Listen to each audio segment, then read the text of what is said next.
Jess Sakam is here with Grandmaster Fabiano Caruana, who scored the first point for the USA against Israel. But I want to back up to yesterday. You played this Bishop E3 novelty, and we always ask World Championship candidates, contenders, challengers like yourself, if you have to save preparation, but obviously you didn't here. So do you have a lot more left for London?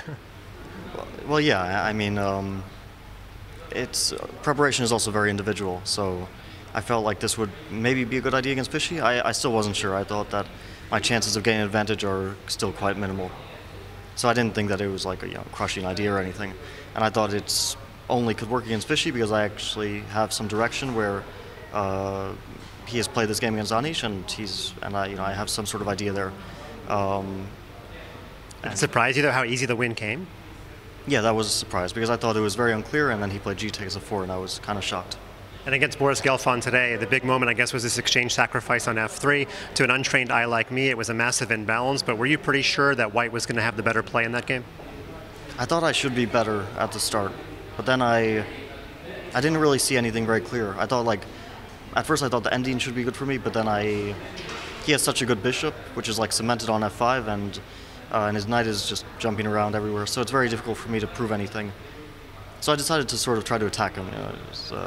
Rook G5, Rook G3, King G2, Rook H1. It's very direct play. I mean, it's not the most sophisticated idea in the world. Would you have played the same way if this was an individual tournament? Yeah, I don't change my play. I might change my play if the team needs a draw, and I see that I have an option between keeping him messy and making a draw. Last year, or 2 years ago, sorry. Against Joe Bob, I had to do this. I wanted to play on, but I settled for a draw because it secured the win for the team. But in general play, I mean, I'm not going to change how I play. I think that would just reduce my strength. The last 6 months or so, pretty much all the attention's been on you when you've been at tournaments. But here, there's more than 1,000 players. I think it's about 1,600. Do you feel like you have a little more anonymity than usual at the Olympiad? No, I think it's the opposite. Because you guys are defending gold medalists?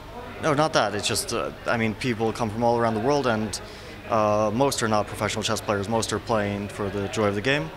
And so I have to take a lot of photos and all that, which is, I don't mind. But so there's 1,600 fans are here, you're saying? I don't know if they're fans, but I mean, some are definitely, eager to meet some of the best players in the world. And your number one second is Rustam Kazimzadeh, but he has to play for Uzbekistan. How was your preparation affected? This is like the one event where you don't get your second, right? Yeah, but so far the prep has been going pretty well. Only the first game was sort of a fiasco. Are you guys preparing a little bit in the same style as 2016? You kind of are using the same routines, whatever that routine may be? I'm doing pretty much the same thing. I usually work on my own because that's just how I'm used to doing it. I think that other players are getting some help from our coach, Alex Lenderman, but I'm more or less taking it on my own. And finally, how do you think the team is performing overall? Does it look like everybody is in the kind of form that they need to be to defend the gold medal? Yeah, I think everyone is. I mean, Wesley is clearly in good form. I think he might win today, but a draw is also a good result, playing black on second board. If he wins, it pretty much secures the match win for us, which is great. Hikaru's position was messy, but I think that he won't lose. He might win, and most likely a draw, but I don't think he'll lose. And Sam is defending on last board, but I think he'll defend this very easily. So, I mean, I think everyone is playing excellently so far. Actually, I do have to ask about this blue blazer on your arm here. You don't seem to be a big fan of it. I haven't seen you wear it at all. Is there a reason for that, or? Not really my style. Fair enough. It is kind of a loud color. Yeah, it reminds me of people who might work in a 1950s hamburger joint. So it's not really what I was going for. Okay, let's hope you never have to sling burgers. Appreciate your time.